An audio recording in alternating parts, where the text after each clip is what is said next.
ঢাকা দিল্লির সম্পর্ক কি আবার বিপজ্জনক মোড়ে? নির্বাচনের ঠিক আগে কেন দুই দেশ একে অপরের হাই কমিশনার তলব করেছেন?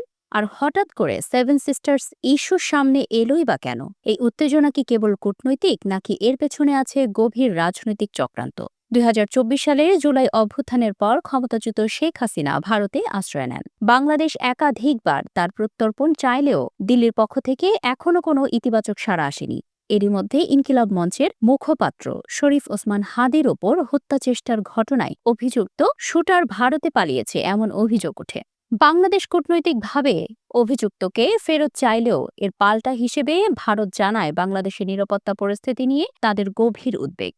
এই টানাপোড়েনের মধ্যেই এনসিপি নেতা হাসনাত আবদুল্লার সেভেন সিস্টার্স আলাদা করার মন্তব্য নতুন করে আগুনে ঘি ঢালে। এর প্রতিক্রিয়ায় আসামের মুখ্যমন্ত্রী হিমন্ত বিশ্ব শর্মা কড়া হুঁশিয়ারি দেন এবং ভারতের শক্তি ও সামরিক সক্ষমতার কথা তুলে ধরেন।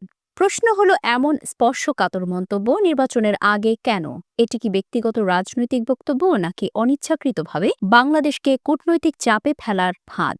বাস্তবতা হলো, বাংলাদেশের পররাষ্ট্র নীতি কখনোই ভূখণ্ড বিচ্ছিন্নকরণের হুমকির পক্ষে নয়। অন্তর্বর্তী সরকার বরাবরই বলছে সমস্যার সমাধান হবে কূটনৈতিক পথে।